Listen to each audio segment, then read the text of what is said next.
hypothesis testing. And what do we do with a null hypothesis? Or actually, I should rephrase that. What do we never do with a null hypothesis?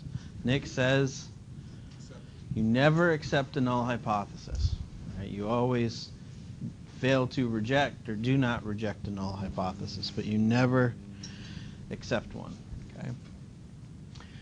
So we're going to start today by going over some steps and how you can do hypothesis testing. Again, you already know how to do the mathematics for this. We just have to figure out what it is that we're doing.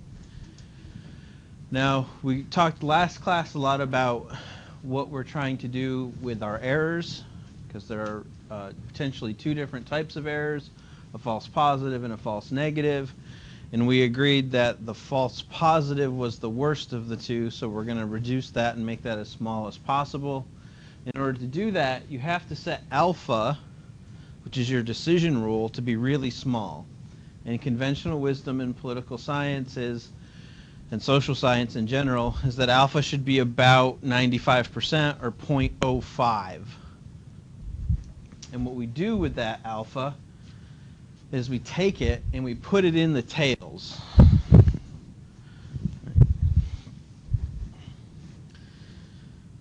And again, you have seen this before. You have seen the idea of a normal curve. You know the idea about putting area in the tails.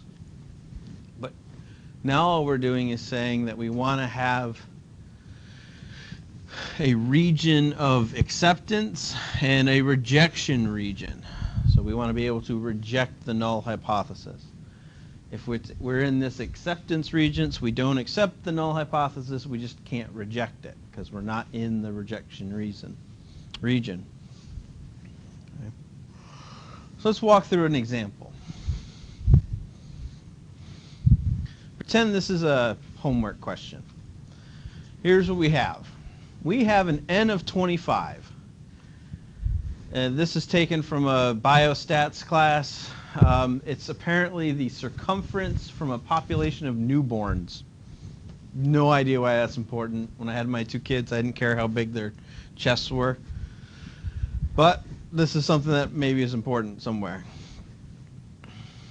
A standard deviation of 0.7 inches, and we have a sample mean of 13.5 inches. Now, this is asking the question a little bit differently.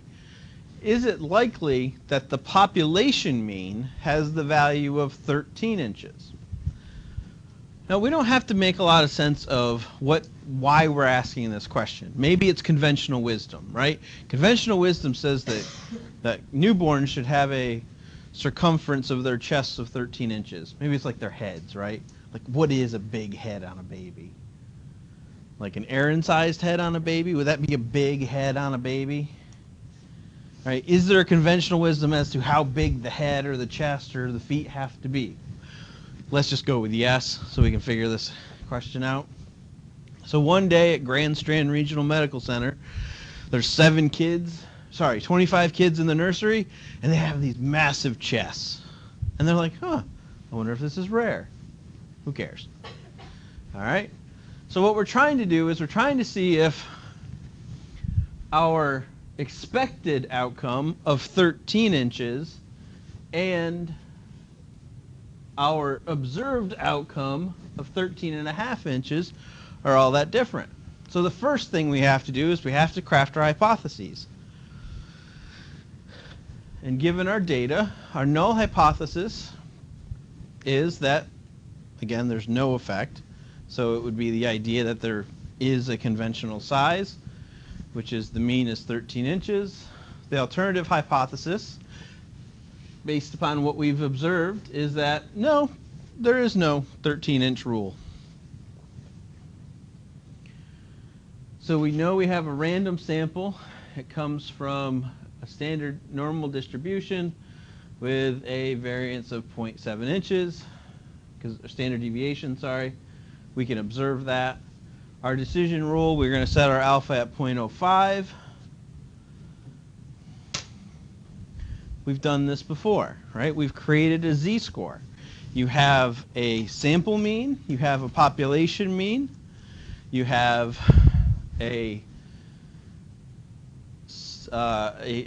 sample standard deviation, which you need to turn into a standard error. So you divide it by the square root of n.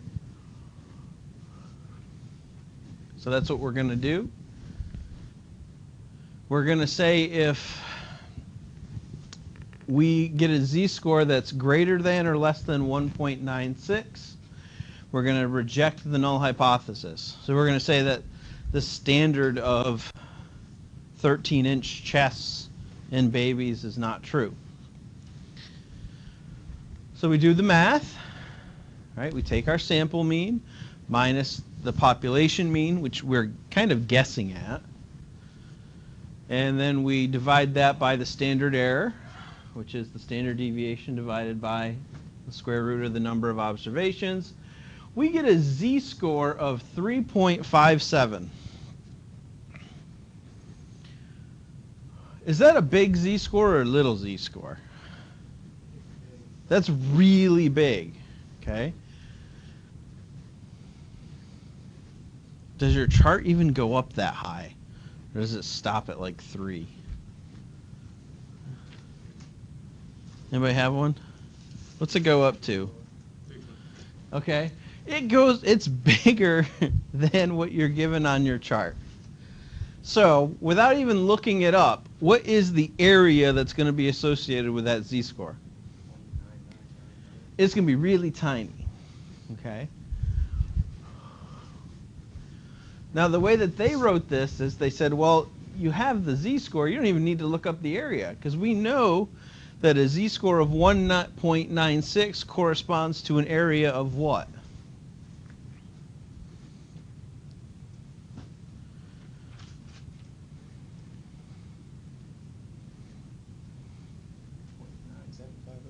.9750, which leaves how much in the tail?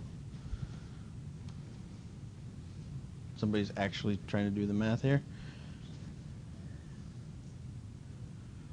How much is left in the tail if it's not .9750?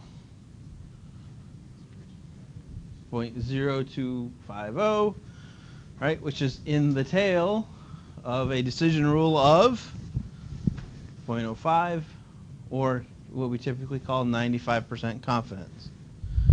So you just need to memorize this number, 1.96. 1.96. Why? Because we most frequently use a decision rule of 95% confidence, which means we take the remaining 5% and we split it up and put it in the tails, which leaves 0.0250 left in the tail.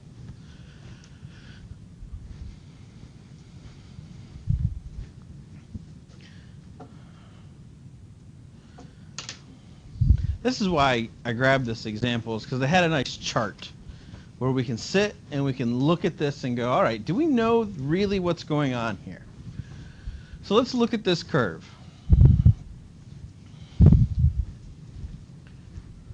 We were told in the beginning that we had a normal curve with a mean of 13. Okay.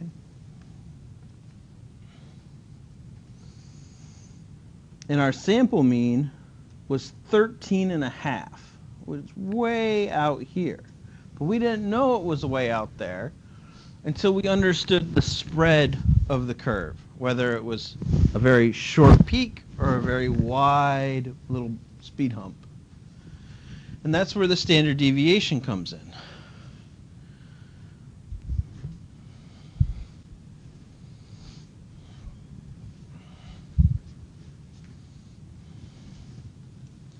So that helped us to understand, all right, if in fact the true mean is this 13.0, how likely is it that we get a score of 13.5?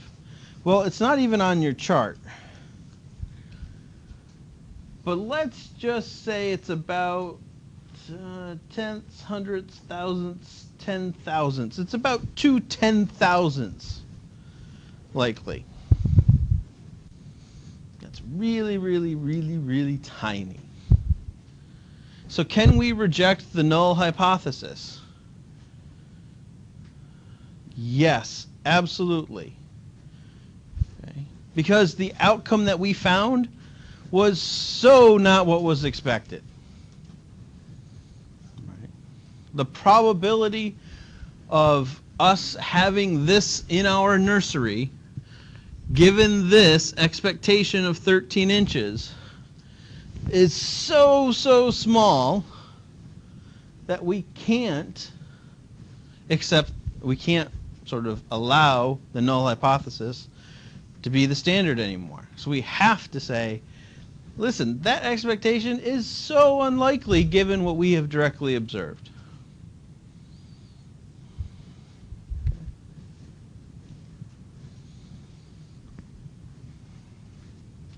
All this was doing was finding a z-score and then saying, all right, let's pay attention to whether or not we're outside of our 95% confidence, where we want to be, where our decision rule is.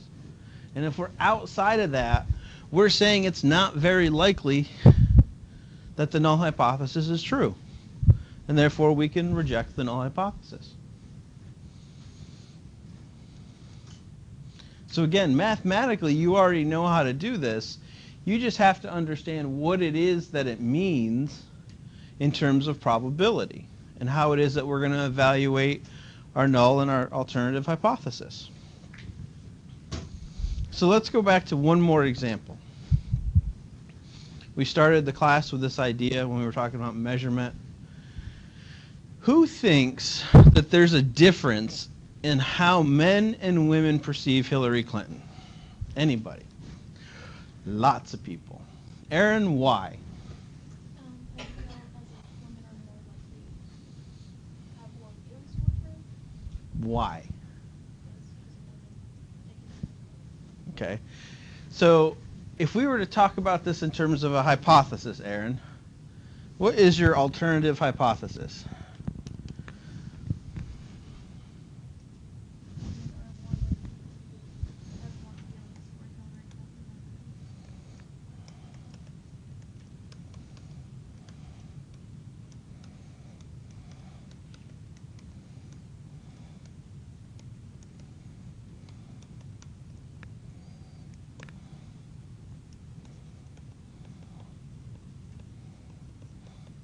Females like Hillary more than males.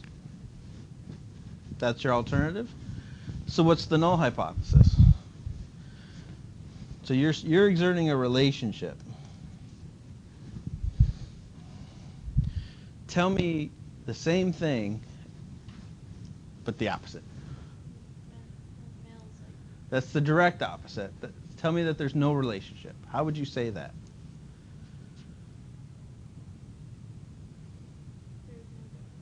No, say it in a better way. English hard. Words. More.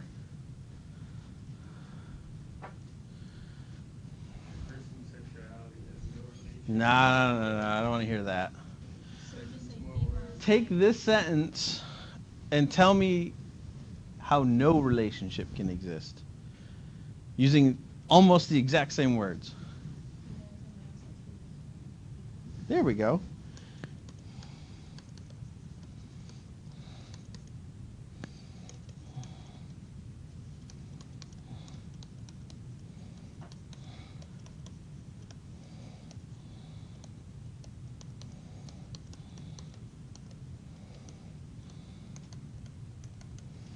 Females do not like Hillary Rodham Clinton more than males. Is that right?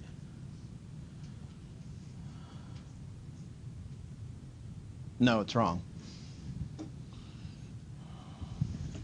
Because then it could say that the option could be that males like Hillary more than females.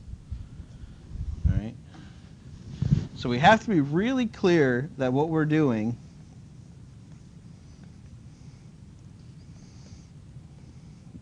is trying to show that there's no relationship between our independent variable, gender, and our dependent variable, liking Hillary Clinton.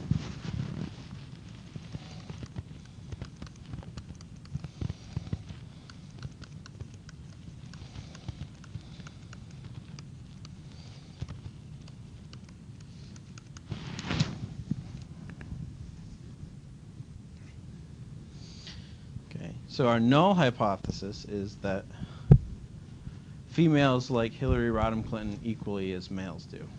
There's one more alternative hypothesis.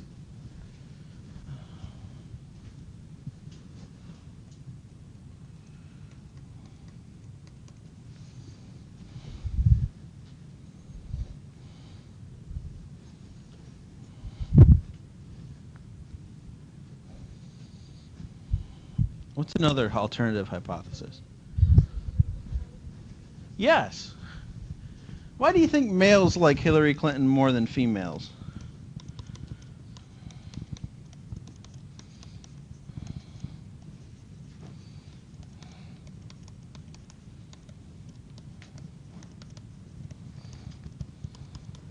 Potentially. Because boys like girls. And girls don't like girls? Not usually. Y'all hate each other?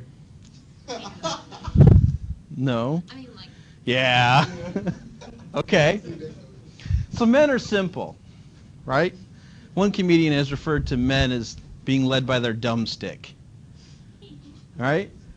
So we're like, female candidate, yes, I like her. Why? Because I'm a male and I like women. All women.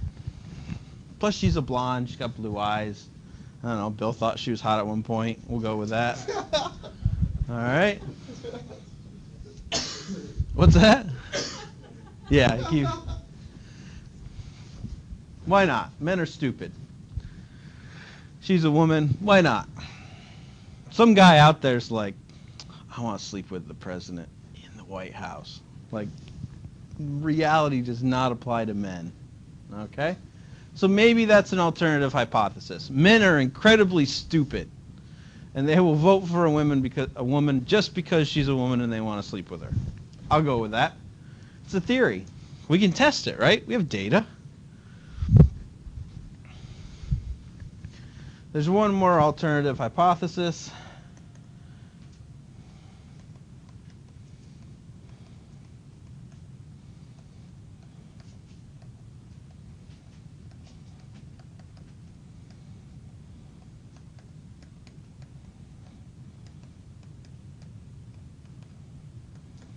Which is the general, I don't really know which way this is going to go, but I know men and women are different, and therefore they think differently.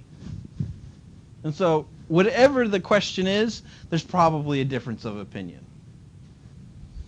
Right?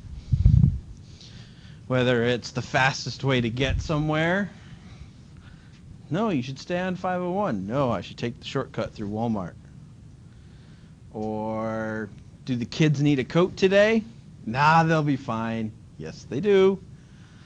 All right, let's just say that men and women think about everything differently, and I don't really know. I don't have an expectation, but I just know it's going to be different. All right?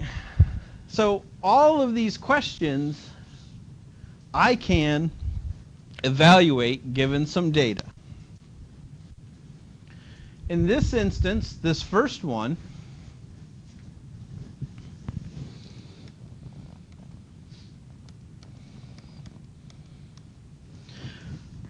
I would hope that the difference between the female and the male sample mean would be positive.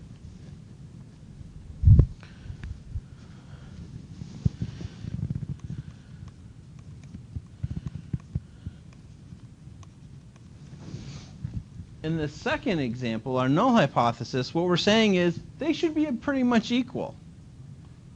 Right? That the difference between the females and the males should be about the same. Right? It should be equal.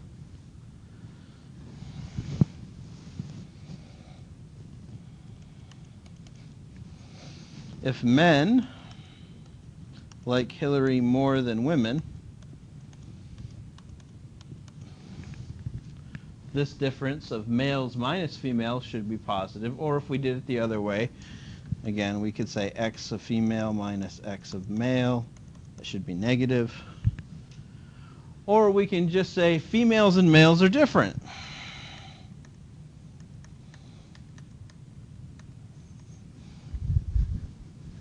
Okay. And that examining to see if there is a difference would support that hypothesis.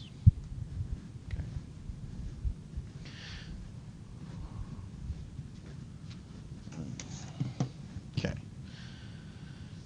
In order to look at this, we need to have a new statistic. We have to have a new method. And the one I'm going to start with is called the difference of means test. Now we can adapt this for any sort of difference, whether it's a difference of proportions, but most commonly it's referred to as a difference of means test.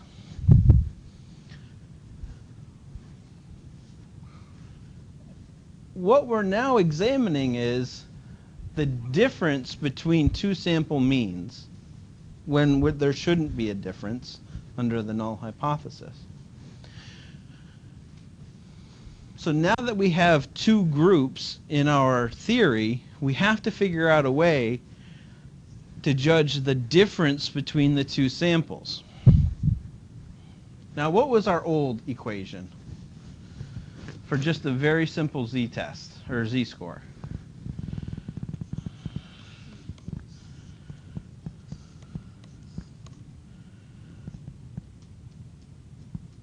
Mu over sigma. Right? That's what we used to do. But I got to replace this x with the difference, because I now have two groups. And because I have two groups, I no longer have a standard deviation of my data set. I've got two standard errors for different groups. And they're going to have a difference as well. So we have a new equation. All right. Now remember, bucket on the floor. No matter what I write up here, it's going to be easy. We all agree on that? Yes. Okay.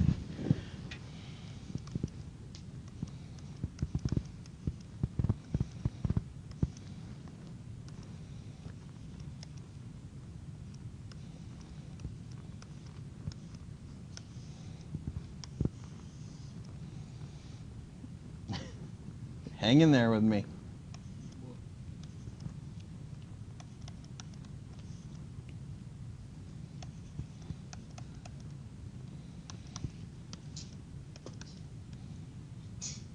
Hang in there. Almost done.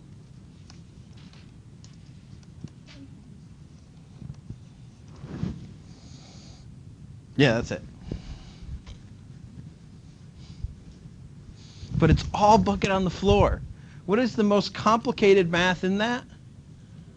A square root or a square, depending upon which button on the calculator you have to push.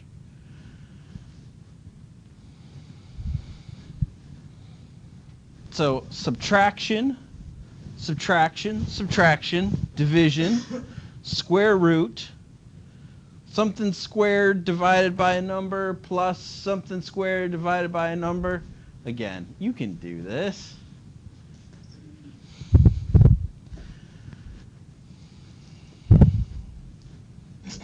You can do this. And in fact, we're going to give you most of these things in any question. So what are we looking for? Well, first of all, we're going to solve for z. We're good friends with z. We've worked with z for weeks. We know how z works. Z is a positive or a negative number, usually between 0 and 3 or 4. We're comfortable with z. Oh, sorry. Forgot my little hats here.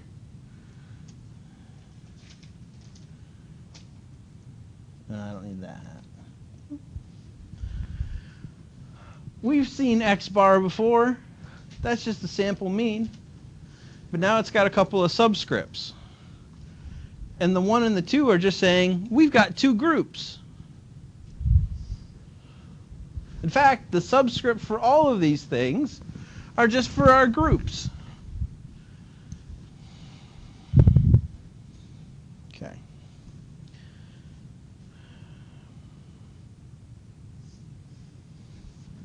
So here's what we've got in our data. All right, I ran this. This is from the 2008 National Election Studies. So it's not this election, it's the first time Hillary ran for president. And what I've done is I've separated the sample into two groups, the male group and the female group. We're going to go with Aaron's original hypothesis, which was that women are more likely to like Hillary or have a warmer feeling towards Hillary than men are. So we're going to make women our X1 group.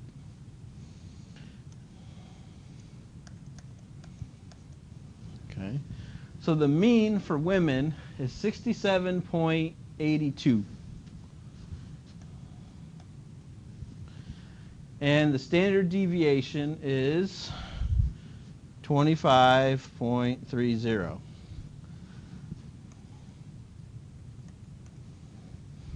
Okay.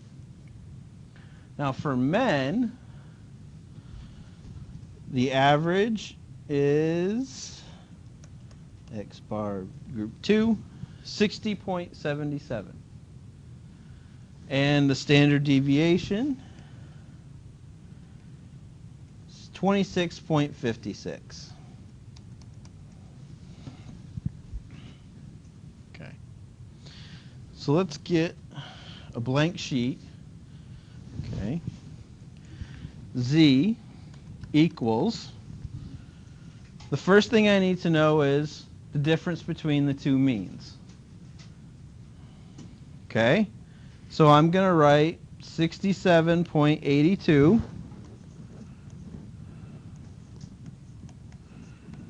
minus our second mean, which is 60.77.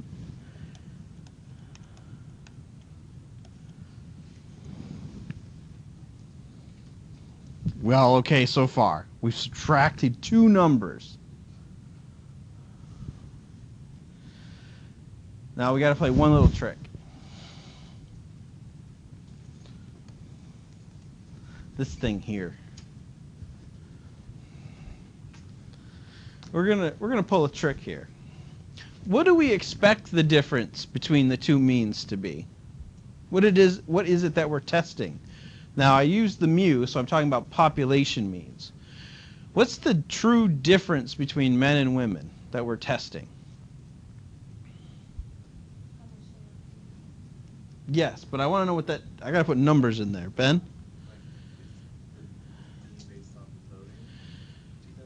No. Nope. Now we've got a null hypothesis, right? And what does our null hypothesis say about the difference between the two means? Look back in your notes. Huh? So there is no difference. So what number should I put in there? Right? Remember, our null hypothesis says there's no difference. And that's what we're testing.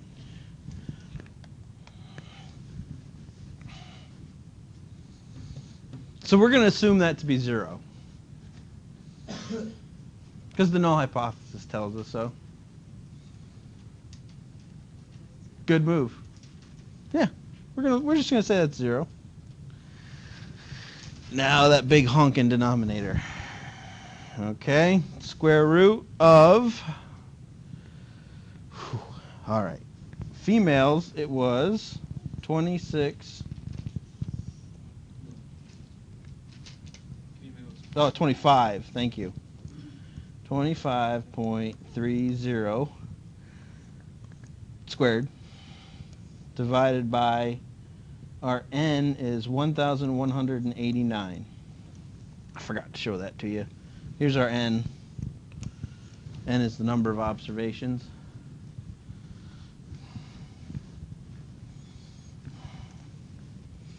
Plus, now 26.56 squared over 896. This is where one of the $100 calculators comes in handy, because you can just type the whole thing in and it'll give you your answer. And the cell phone thing kind of take some more time.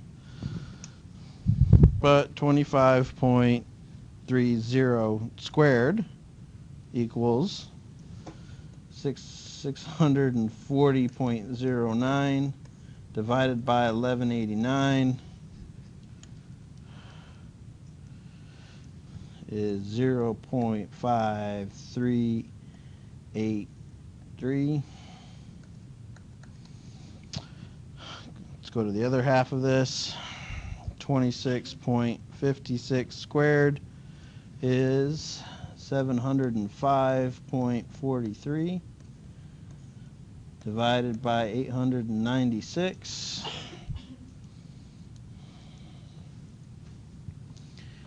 7873. So 0.5383 plus 0.7873 equals 1.3256. I gotta take the square root of that because there was this thing under it the whole time. Square root of 1.3256 is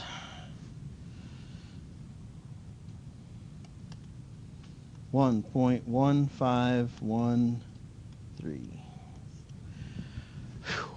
That was hard, right? Everybody still have your fingers and toes? Nobody lost any? You know, this heavy machinery that we've been using. We're all good? Didn't lose anybody? I don't need to go back and do any addition for you? All right? This isn't hard. It's tedious, yes. Is it hard? No. What's the hardest thing? Figuring out which number to put in the equation.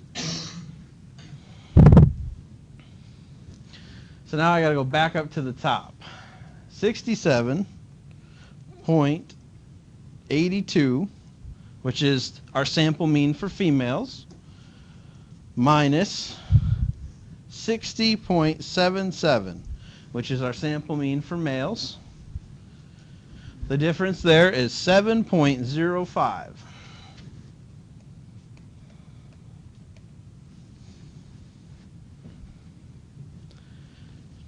Divided by 1.1513 equals, I ran out of room, Z equals 6.12.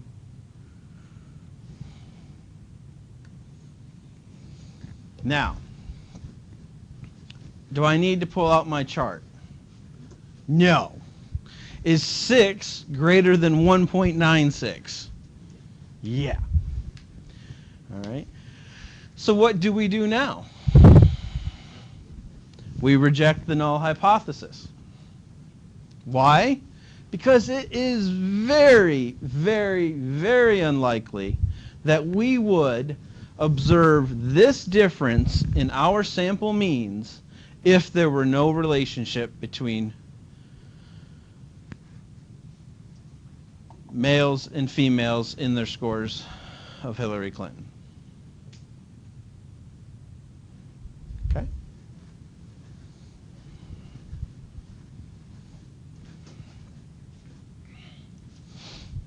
I ran it in Stata to double check. First I did it by hand. Can you verify that I indeed did this by hand? Then I ran it in Stata. And Stata says that the difference between the two results in a score of 6.1, and that'll be 2.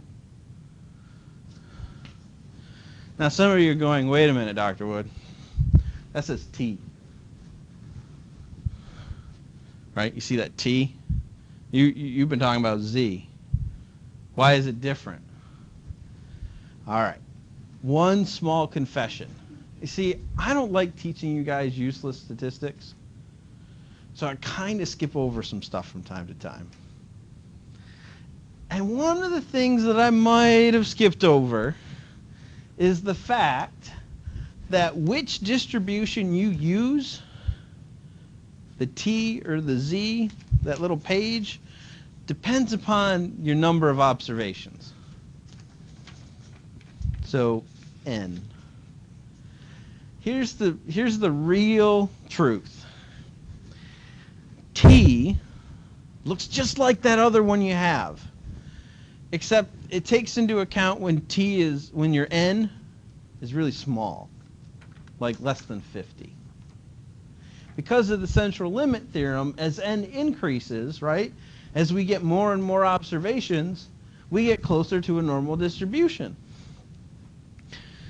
So the T, if N gets big enough, actually turns into a Z-score. But it's the exact same thing. The reason I don't teach T before I teach Z is because, quite frankly, a lot of the times you guys are going to be playing with real data, you're going to have a large enough sample. So I kind of skipped a step. But it's the exact same thing. Kind of. Let's just say the difference in it isn't important to me. Okay. So maybe at some point I'll mention the whole T thing, and I'll print out the T thing, and give you the table, and tell you when to use one versus the other. But right now, let's not worry about it so much. So what do we have here? Well, we've got a very large T/Z score, because again, it's the same thing after a certain number of observations, right? When you have 2,000 observations, the whole T versus Z thing, it's the same. So what's the probability, the alternative hypothesis, that they're different? Yeah, we're really sure that there's a difference. Because how much area is in the curve when we're way out at 6? There's like nothing.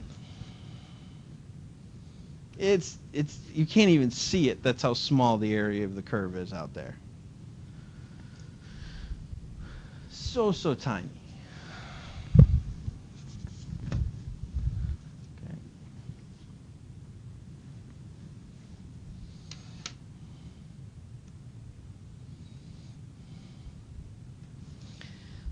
So what are we saying here? Well, this is just a random picture, right? What we've got here is we have a difference of two different samples.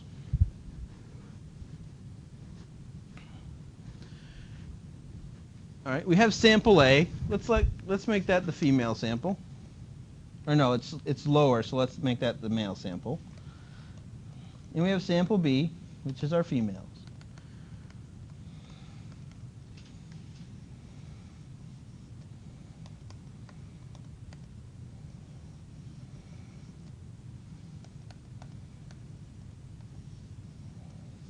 Okay. So in our two samples, we have a difference in our distribution. And the question is, how big is that difference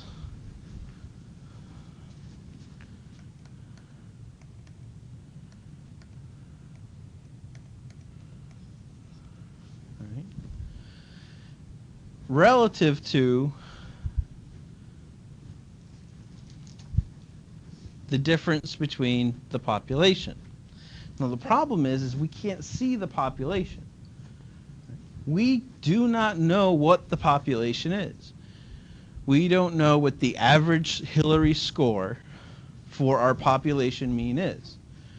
Because we can't ask the 330 something million Americans, or if you want to go global, the what, like 6 point something billion people on the face of the earth? We can't do that.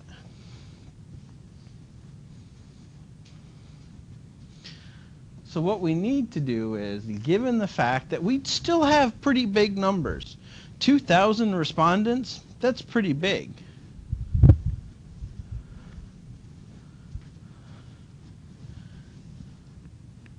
All we're trying to do is ask ourselves, if there's no difference, how likely is it that we see a difference in our sample? That's all we're trying to do. Because we have observed a difference, but we're limited by what we can say about that difference because it's from a sample. It's not everybody. Right? If we were to take the opinion of this room at Coastal, it's only 20 people out of the 10,000 at Coastal. So how likely is it that us, interested in statistics and politics, would share the same viewpoint as the rest of the people just sort of like feeding the turtles?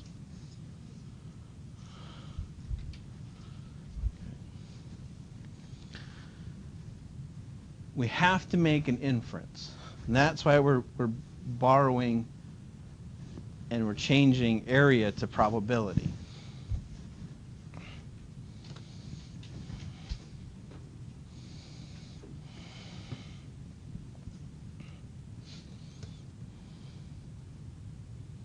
No, I'm not going to do that. Are we okay with this?